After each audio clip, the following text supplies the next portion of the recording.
Warahmatullahi wabarakatuh. Perkenalkan nama saya Anggun Cimpakalandari dengan NPM 1301101900072 dari tutor 18 grup C.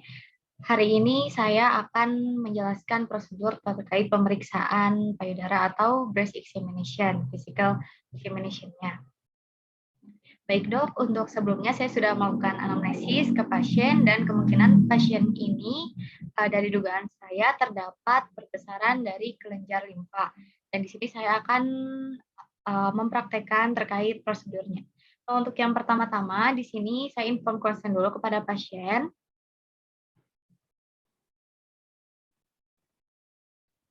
Inform konsen dulu kepada pasien. Baik Ibu, untuk sebelumnya Ibu akan diperiksa payudaranya. Saya akan melakukan pemeriksaan kepada Ibu. Dan di sini saya menjelaskan mengenai prosedurnya, ekspektasinya, dan juga menanyakan apakah pasien bersedia atau enggak. Nanti Ibu boleh silakan berbaring ya Bu ya di tempat pemeriksaan dan dipersilakan untuk melepaskan pakaiannya dan juga boleh dilepas sampai pakaian dalamnya ya Bu ya, agar nanti untuk memudahkan saya untuk melakukan pemeriksaan. Apakah Ibu bersedia? Apakah Ibu keberatan? Tidak. Ya, baik. Terima kasih Ibu untuk kerjasamanya. Dan di sini saya juga mempersiapkan ruangannya dan juga alat-alatnya, di mana saya melihat apakah keadaan sekitar ini sudah nyaman untuk pasien, apakah pencahayaannya sudah cukup, dan di sini juga saya meminta pasien untuk melepaskan pakaiannya. Nah, tadi sudah diminta melepaskan pakaiannya. Baik Ibu, sudah nyaman ya Bu ya keadaannya, udah nyaman Bu posisinya. Nah, di sini juga saya akan melakukan pemeriksaan berupa mengukur tingginya, lalu beratnya, lalu pemeriksaan vital sign measurement, dan juga pemeriksaan dari kepala sampai ke kaki atau head to toe examination. Dan di sini yang pertama-tama saya akan melakukan palpasi, di mana pada inspeksi, di mana pertama-tama di sini saya akan menginspeksi kedua payudara pasien, apakah simetris atau tidak, dan di sini bisa dilihat di mana umumnya ini lebih besar salah satunya, tetapi ini merupakan hal yang normal, tetapi tidak terlalu menunjukkan adanya perbedaan yang banyak antara keduanya. Tidak simetris, namun nggak beda jauh. Nah, untuk selanjutnya, saya juga menginspeksi apakah adanya penarikan yang memungkinkan terlihat ketidaknormalan pada payudara pasien, lalu apakah ada kemerahan, gatal, bengkak, dan juga luka. Melihat juga warnanya apakah ada kemerahan, lalu apakah ada perbesaran dari payudaranya, apakah ada benjolan, dimpling, dan tekstur kulit jeruk, atau apakah ada eksfoliasi di areola. Dan di sini juga melihat apakah ada perbesaran kelenjar getah bening. Dan di sini pasien bisa diminta untuk mengangkat kedua tangan untuk melihat bagian bawah payudara dan menilai apakah payudara ikut terangkat. Normalnya itu adalah terangkat. Ya, baik Ibu, Ibu dipersilakan untuk mengangkat kedua tangannya ya Bu ya. Nah, seperti ini bisa dilihat pada bagian bawah payudaranya. Gitu. Apakah ikut terangkat atau tidak, dan dilihat juga apakah ada benjolan atau tidak. Dan untuk selanjutnya saya akan melakukan pemeriksaan dari kelenjar getah bening, di mana di sini dimulai dari supraklavikular, lalu pada bagian ketiak. Nah, pasien di sini diminta untuk bersalaman dengan saya, di mana saya memeriksa pada level 1 di bawah otot pectoralis, level 2 di dalam, dan level 4 di batas atas pectoralis. Nah, seperti ini. Pasien diminta bersalaman, lalu ini juga bisa diperiksa di bawahnya. Seperti ini.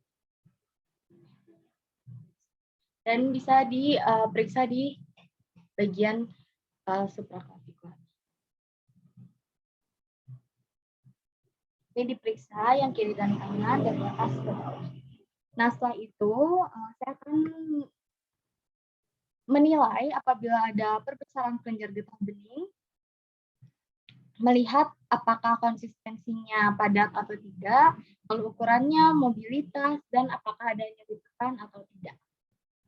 Baik Ibu, untuk selanjutnya Ibu dipersilakan untuk berbaring. Untuk selanjutnya saya akan memeriksa berupa palpasi, di mana di sini juga melihat apakah ada benjolan atau tidak. Minta tangan, di mana saya akan meminta tangan atau bagian payudara yang diperiksa. Tangan pasien ini dititik dan ditaruh ke belakang kepala. Jadi posisinya seperti ini. Lalu di sini juga saya melakukan dari arah ketiak, bisa dari atas, bawah, atau sirkular dengan 3 jari saya.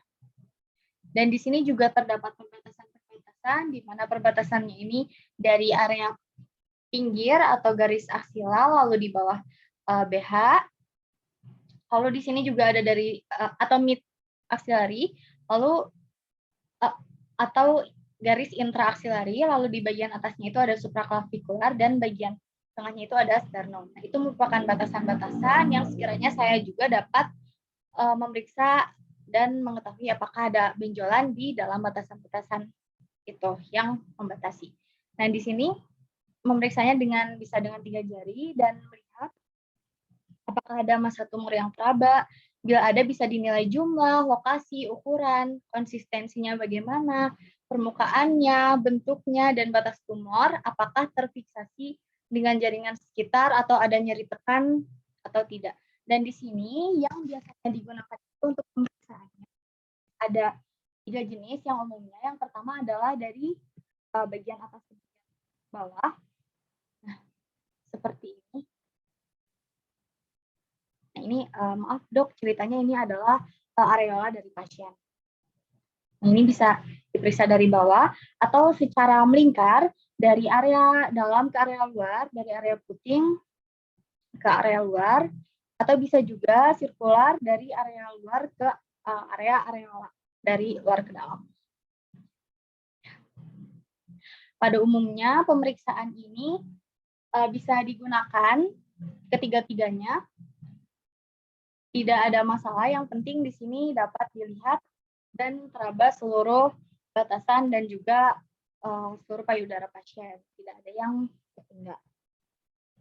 Dan di sini untuk selanjutnya, saya akan memeriksa pada bagian areola atau bagian puting, di mana ditekan putingnya ini dengan jempol dan telunjuk, dan melihat apakah ada cairan yang keluar. Bila ada, bisa diidentifikasi jumlah, warna, dan konsistensinya. Nah, di sini bisa ditekan dengan 2 tangan, seperti ini, dan ditekannya ini secara perlahan-lahan. Lihat apakah adanya cairan yang keluar atau tidak, dan dilihat juga bentuk cairan itu seperti apa, lalu konsistensinya, warnanya, sehingga kita dapat lebih mengetahui sekiranya ada gangguan apa pada pasien ini. Baik, sekian dok dari saya. Baik Ibu, dipersilakan untuk memakai bajunya kembali ya Bu ya. Nah, untuk sebelumnya saya sudah mencuci tangan saya, dan pasien ini sendiri dapat ditawarkan apakah ingin didampingi oleh keluarganya atau tidak, dan jika tidak juga biasanya dokter akan didampingi oleh seseorang asisten ketika melakukan pemeriksaan. Gitu. Dan di sini untuk selanjutnya, baik Ibu, pemeriksaannya sudah selesai. Terima kasih atas kerjasamanya ya Bu. Silakan kita lanjutkan. Dari pemeriksaan didapatkan kemungkinan Ibu ini terdapat perbesaran dari kelenjar getah bening, tetapi di sini untuk memastikannya saya akan melakukan pemeriksaan lebih lanjut, yaitu berupa mamogram. Dan di sini pemeriksaan ini juga Ibu dapat dilakukan sendiri setiap bulannya, tepat setelah menstruasi selesai, bahkan seperti tadi untuk melihat simetris atau tidak kanan dan kiri, lihat pada cermin apakah ada perubahan kulit dan apakah ada tonjolan. Bahkan juga peralatan seperti tadi untuk melihat apakah ada tonjolan, bisa menggunakan cermin. Dan apakah sekarang Ibu sudah mengerti Bu, apakah yang ditanyakan? Baik, sudah mengerti dok. Baik, terima kasih Ibu untuk kerjasamanya. Saya akan mencuci tangan saya dengan langkah menggunakan sabun dan akan mengeringkannya dengan handuk bersih. Baik Ibu, terima kasih untuk kerjasamanya. Sehat selalu ya Bu. Terima kasih juga Pak sudah mendampingi Ibunya. Baik, sekian dok. Kurang lebihnya mohon maaf. Mohon koreksinya agar saya dapat mempelajarinya lebih jauh. Terima kasih. Wassalamualaikum warahmatullahi wabarakatuh.